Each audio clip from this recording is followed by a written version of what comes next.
दोस्तों, कैसे हैं आप सब। उम्मीद करता हूं बहुत अच्छे से होंगे। आज का जो वीडियो है वो समाजशास्त्र के यूनिट फर्स्ट से संबंधित है और इस यूनिट से आप ये मान के चलिए कि कम से कम 5 क्वेश्चन आते हैं, यानी 5 से 10 मिनट के वीडियो में आपको 5 नंबर बिल्कुल कंप्लीट होने वाले हैं, इसलिए वीडियो को लास्ट तक देखें। ठीक है, चलिए तो देखते हैं। पहली हेडिंग है समाजशास्त्र की ऐतिहासिक पृष्ठभूमि। ठीक है, ऐतिहासिक यानी कि समाजशास्त्र का जो है वो विकास किस तरीके से हुआ, ठीक है, किसका किसका योगदान रहा, और इसके साथ साथ सबसे पहले कहाँ पे ये विकसित हुआ, उसके बाद फिर कहाँ कहाँ ये इसका फैलाव हुआ। तो यही सब चीज़ें हम इसमें करने वाले हैं, देखने वाले हैं। ठीक है, तो देखते हैं। समाज का विकास शक्ति के आधार पर हुआ, किसने कहा। ये छोटे छोटे स्टेटमेंट हैं जो कि बहुत इंपॉर्टेंट हैं, आप चाहें तो नोट्स बनाते रहें, ज़्यादा बेटर रहेगा। तो ये कहा है मुनरो ने। ठीक है, मुनरो एकमात्र ऐसा समाजशास्त्री था जो परिवार और समाज का विकास जो है शक्ति के आधार पर माना है। ये इंपॉर्टेंट पॉइंट है। क्वेश्चन आता है कि आखिरकार परिवार और समाज को, ठीक है, शक्ति के आधार पर विकसित किसने माना है, तो वो है मुनरो। मुनरो की बात का सबसे बड़ा समर्थक कौन था, वाल्टेयर। ठीक है, यानी वाल्टेयर ने भी कौन से सिद्धांत का समर्थन किया है, शक्ति सिद्धांत का। ठीक है, वाल्टेयर का स्टेटमेंट देखिए, यहाँ पे कहा है कि 100 चूहों की अपेक्षा एक सिंह का शासन उत्तम है। ये बड़ा इंपॉर्टेंट है।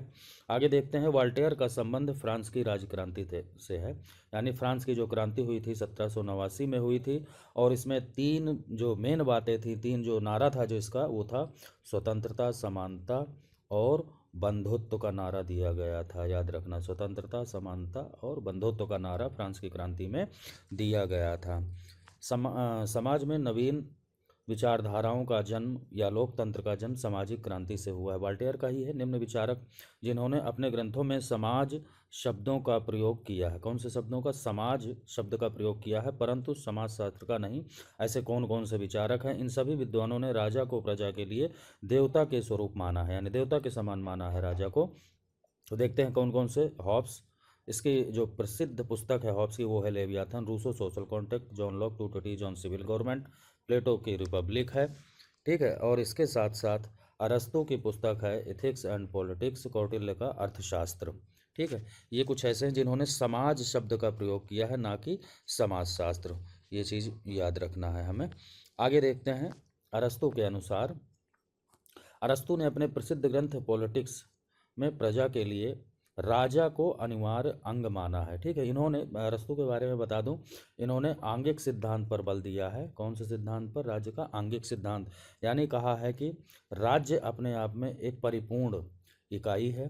ठीक है, व्यक्ति परिपूर्ण नहीं है, यानी पहले राज्य आता है, उसके बाद फिर व्यक्ति आता है। ऐसा सिद्धांत इन्होंने, अरस्तु ने बताया है।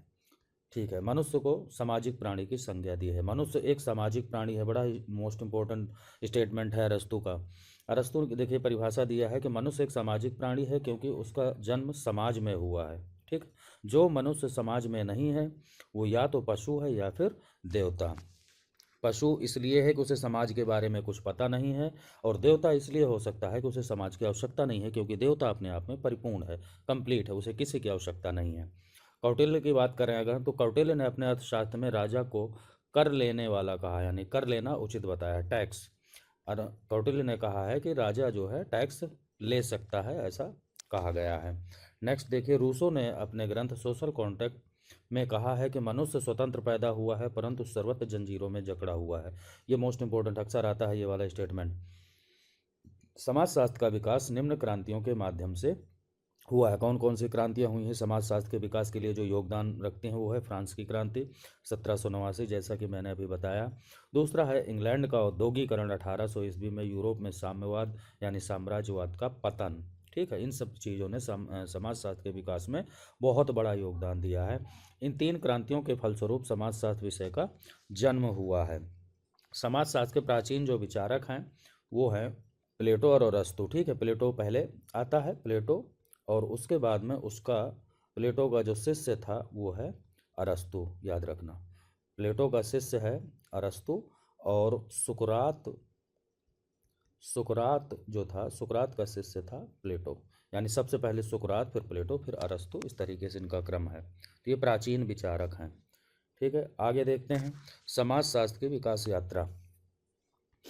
पहला है सेंट साइमन फ्रांस, यानी फ्रांस से स्टार्टिंग मानी जाती है, चाहे सेंट साइमन हो या अगस्ट काम्टे हो या फिर इमाइल दुर्खीम हो, ये सब फ्रांस के थे। ठीक है, ये जो चीज़ें यहाँ पे दी गई हैं कोष्टक में, ये आप देख सकते हैं। इसी तरीके से आप नोट्स बनाएं तो ज़्यादा बेटर रहेगा, क्योंकि ये समझ में आ जाते हैं ये खुद के लिए। आगे यही चीज़ें एक्सप्लेन की गई हैं, वो दिखाता हूँ मैं। चलिए, तो यहाँ पे देखिए सोशोलॉजी, जो समाजशास्त्र शब्द है वो लैटिन भाषा के सोशियो शब्द से निकला है, जिसका अर्थ है समाज। ठीक है, समाज।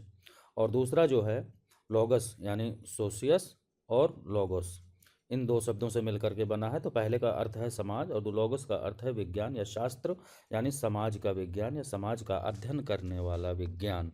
ठीक है, समाजशास्त्र का सर्वप्रथम विचार जो है फ्रांस के दार्शनिक सेंट साइमन के मन में आया था। सेंट साइमन समाजशास्त्र को सामाजिक विज्ञान बनाना चाहते थे।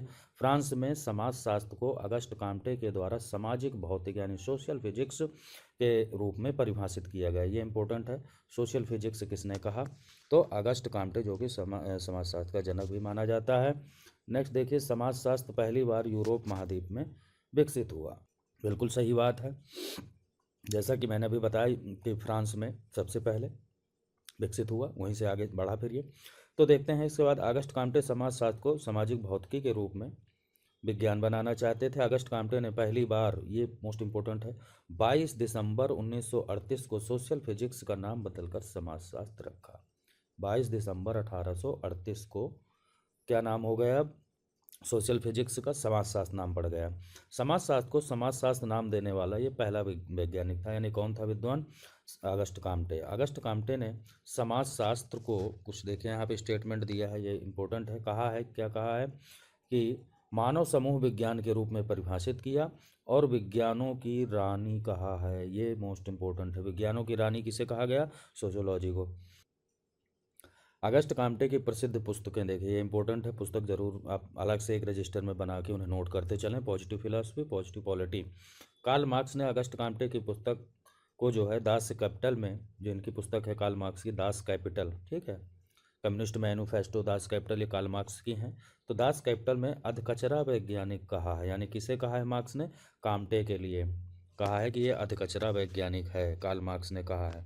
समाजशास्त्र की अपनी विकास यात्रा में 1843 में ये इंग्लैंड पहुंचता है। ठीक है, यानी सोशोलॉजी जो फ्रांस से स्टार्ट हुआ, अब 1843 में इंग्लैंड पहुंचा। वहां पर सर्वाधिक योगदान J.S. मिल का रहा। ठीक है, जॉन स्टुअर्ट मिल यानी J.S. मिल का रहा, और ये ऑक्सफोर्ड यूनिवर्सिटी में अंग्रेजी के प्रोफेसर थे। J.S. मिल ने समाजशास्त्र की परिभाषा देते हुए कहा कि समाजशास्त्र दो अवैध भाषाओं की संतान है, इसे इथोलॉजी का नाम दिया, यानी दो अवैध भाषाओं की संतान बताया। नेक्स्ट देखते हैं, समाजशास्त्र की प्रथम पाठ्य पुस्तक द प्रिंसिपल ऑफ सोशियोलॉजी का निर्माण हर्बर्ट स्पेंसर ने किया है। हर्बर्ट स्पेंसर ने, ये याद रखना। ठीक है, स्पेंसर जो है विकासवाद से संबंधित है, तो इन्होंने ये पहली पुस्तक लिखी थी समाजशास्त्र की, the principle of sociology. England में समाजशास्त्र का जनक J.S. मिल को माना जाता है, परंतु हर्बर्ट स्पेंसर ने इंग्लैंड में पहली बार समाजशास्त्र पढ़ाया, याद रखना। इसलिए समाजशास्त्र का इंग्लैंड में पहला प्रोफेसर कहा जाता है किसे, स्पेंसर को। स्पेंसर ने समाजशास्त्र का नाम बदल करके रोज से लेकर के सोजोलॉजी कर दिया। अमेरिका में समाजशास्त्र का विकास देखते हैं किस तरीके से हुआ। अमेरिका में समाजशास्त्र 1875 में पहुंचा। 1876 में येल यूनिवर्सिटी में समाजशास्त्र जो है सोरोकिन के द्वारा पहली बार पढ़ाया गया। ये क्वेश्चन अक्सर आता है कि अमेरिकी सोशोलॉजी का जनक, या फिर अमेरिका में पहली बार सोशोलॉजी सब्जेक्ट किसने पढ़ाया, या फिर अमेरिका के किस यूनिवर्सिटी में पढ़ाया गया। तो याद रखना, विश्व में यही पहला विश्वविद्यालय था जहां समाजशास्त्र को विषय के रूप में पढ़ाया गया, स्थापना की गई। मोस्ट इंपॉर्टेंट है। इसी कारण अमेरिका को जो है समाजशास्त्र का जनक, वो अमेरिका में समाजशास्त्र का प्रोफेसर सोरोकिन को पहला माना जाता है, याद रखना। यानी अमेरिका का में जो है समाजशास्त्र का जनक किसे माना जाता है, सोरोकिन को, और पहला प्रोफेसर भी सोरोकिन को अमेरिका में माना जाता है। भारत का सोरोकिन किसे कहा जाता है, ये राधा कमल मुखर्जी को कहा जाता है। अब देखिए किस किस विश्वविद्यालय में ये किस सन से संबंधित क्वेश्चन आ जाते हैं। तो अमेरिका में 1876 येल विश्वविद्यालय, फ्रांस में 1889 में पढ़ाया गया, इंग्लैंड में 1907 में ऑक्सफोर्ड यूनिवर्सिटी में, और भारत में 1914 मुंबई यूनिवर्सिटी में पढ़ाया गया है ये विषय। ठीक है, तो ये वाला पॉइंट जो है इसे ज़रूर नोट कर लेना। इससे सन आ जाते हैं या फिर मिलाने के लिए इस तरीके से आ जाता है कि भाई कौन सा किस सन में, किस यूनिवर्सिटी में ये सब्जेक्ट पढ़ाया गया, किस देश में। ठीक है, तो दोस्तों आप बहुत अच्छे से इस तरीके से नोट्स बनाते रहें। और साथ में मैं बता दूं, अगर आपने बुक्स और सिलेबस वाला वीडियो नहीं देखा जिसमें मैंने बताया कि कौन कौन सी बुक्स आपको पढ़नी होंगी सिलेक्शन के लिए, तो वो वीडियो आप ज़रूर देख लेना। उसका जो लिंक है वो मैं डिस्क्रिप्शन बॉक्स में दे दूँगा। वहाँ से कम आपके पास घर में अगर आप तैयारी कर रहे हैं तो वो बुक्स बहुत ही आपके लिए कारगर होंगी। कहीं से भी आपको मार्केट में मिल जाएंगी। ठीक है, तो आप उन्हें पढ़ सकते हैं, किसी भी कोचिंग की आवश्यकता नहीं है। और अभी तक अगर मेरे चैनल से नहीं जुड़े हैं तो जुड़ जाए, क्योंकि यही वो प्लेटफॉर्म है जहां पे आपको रेगुलर क्लासें मिलने वाली हैं और पूरा कंप्लीट सिलेबस फ्री में कराया जाएगा। तो दोस्तों कैसा रहा वीडियो, अपनी प्रतिक्रिया ज़रूर व्यक्त करें। धन्यवाद।